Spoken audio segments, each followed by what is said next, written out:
रही बात एयरपोर्ट की, तो जब हम विशेष राज्य की बात लगातार कर रहे हैं और उसमें कोसी सीमांचल मिथिलांचल में विशेष पैकेज हमने कई बार डिमांड किया और विशेष राज्य हमको चाहिए।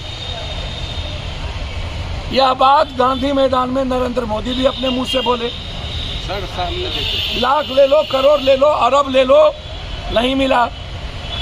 भैया जब हिमाचल और उत्तराखंड का टैक्स आप माफ कर सकते हो तो बिहार का टैक्स माफ क्यों नहीं कर रहे हो? तो जब विशेष राज्य आप हमको दोगे तो फिर हम बिहार को आत्मनिर्भर बनाएंगे पर्यटन के क्षेत्र में, फूड प्रोसेसिंग के क्षेत्र में, और बाढ़ से मुक्ति होगी। या नहीं तो हमारे टैक्स माफ कर दो। हमारे यहाँ जूट का मामला है, जो बंद पड़ी फैक्ट्री है, हमारे यहाँ बनमनखी का चीनी मिल है।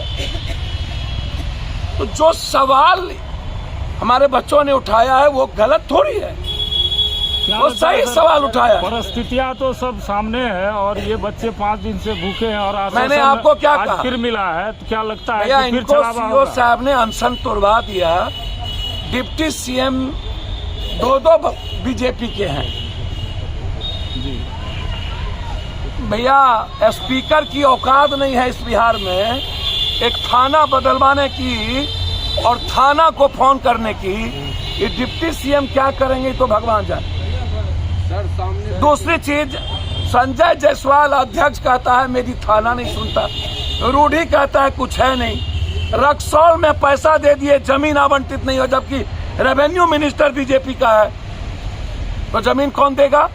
सर पूर्णिया के युवा जब आवाज उठाते हैं ना तो यहाँ के डीएम साहब बोलते हैं नाखून काटकर शहीद बनने की एक बयान दिए हैं यहाँ के पूर्णिया के डीएम साहब इन लोगों के आंदोलन के इसमें, जिसमें अखबार में छपी है कि नाखून काट देखिए एक बात, शहीद नहीं बनता है। देखिए मैं एक बात, एक जिलाधिकारी होकर और इस तरह का बात बोलना कहाँ तक? सर देखिए एक बात बता देता हूँ, बड़े मियाँ छोटे मियाँ सुभान अल्लाह। मैंने पहले कहा थोड़ा समझिए। शेदी पासवान कहते हैं कि दाऊद इब्राहिम से भी समझौता कर लेंगे, रूढ़ी कहता है कि बिहार समाप्त हो गया, जायसवाल कहता है कि मेरे हिस्से कुछ नहीं है, मैं तो कुछ हुई नहीं, सारा शराब अपराधी। और स्पीकर जिसके हाथ में किसी भी आंदोलनकारी के अनरेस्पेक्ट नहीं किया जा सकता। हम पॉलिटिकल इवेंट्स करने इन पार्टियों के तरह हमारे बच्चे नहीं बैठे हैं ना। जो पार्टी ये विपक्ष को 75 MLA मिला, कहाँ गायब है? हर दिन पॉलिटिकल इवेंट्स करता है ये लोग। हमारे बच्चे एक जेन्युइन कॉज के मुद्दों को लेकर के ये बैठे थे कि जितनी कनेक्टिविटी रेलवे की थी वो बंद क्यों हुई। हर हर मोदी घर घर मौत। अभी तो 25,000 वो कह रहा है आत्महत्या हुई है। मैं कह रहा हूं 3 लाख लगभग जिसकी नौकरी गई है उसने आत्महत्या किया। उसने लोकसभा में बयान दिया है होम मिनिस्टर ने 25,000 मौत की। तो मौत तो अभी घर घर होगा, नौकरी अब कहाँ है? आत्महत्या तो ये तय हो गई है पूरे भारत की हर घर की। अब कौन सी नौकरी इस भारत में? इसीलिए हम जो हमारे बच्चे ने यहाँ धरना दिया वह पूर्णिया एयरपोर्ट का डिमांड हो, चाहे वह हाई कोर्ट के बेंच का सवाल हो, चाहे जो सवाल हो, यह लगातार लोकसभा में और ये सवाल हर परिस्थिति में पूर्णिया कोसी के का लाइफ लाइन है और हम कोई अपनी जिंदगी को खत्म नहीं कर सकता है।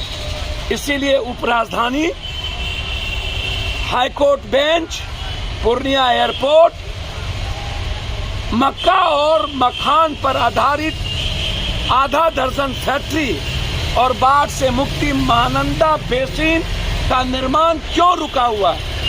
यह सवाल हमारे जिंदगी से जुड़ा है और ये लड़ाई बिना किसी पॉलिटिकल इवेंट्स और नाखून काटे, बिना किसी राजनीति के एक होकर हम अपने अधिकार की लड़ाई लड़ें। तो वो बंद क्यों होगा? डबल इंजन की सरकार है, जिसकी सरकार है। तो पहले तो संजय जायसवाल ने कहा इतना 1000 करोड़ रुपया दिया, नीतीश कुमार ने जमीन नहीं दिया रक्सौल। तो भागलपुर और पूर्णिया में तो जमीन की जरूरत नहीं है। इसके पूर्व हमने यहाँ पर चार्टर ट्रेन शुरू की थी जब हम यहाँ के सांसद थे तो मैंने यहाँ चार्टर प्लेन शुरू की थी, फिर बाद में वो बंद हो गई। मेरे पास आपको तो मैंने कई बार लेटर भेज चुका हूँ, एक बार नहीं सैकड़ों बार सदन में हाईकोर्ट बेंच को लेकर के रविशंकर का चिट्ठी मेरे पास है, मैं आपको भेज दूंगा पूरा डिटेल चिट्ठी। क्वेश्चन का जवाब है।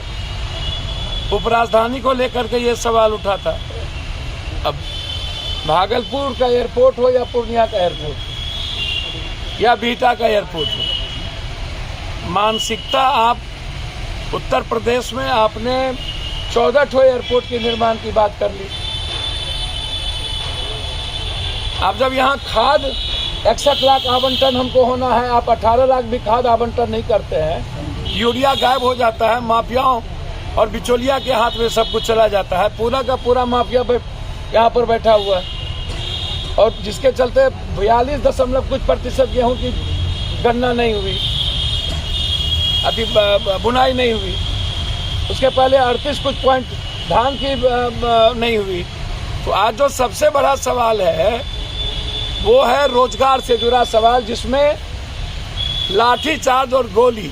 10 मार्च उत्तर प्रदेश का चुनाव, और ग्रुप डी में जो सवाल उठाया गया कि मेंस और रिटर्न को लेकर के उस पर अभी तक कोई निर्णय नहीं आया, और फिर एनबीसीसी रेलवे को लेकर के जो सवाल उठाए थे कि आपने वैकेंसी जब निकाली थी तब आप बाद में संशोधन कैसे कर सकते हैं, उसका पुनर्निर्माण करते।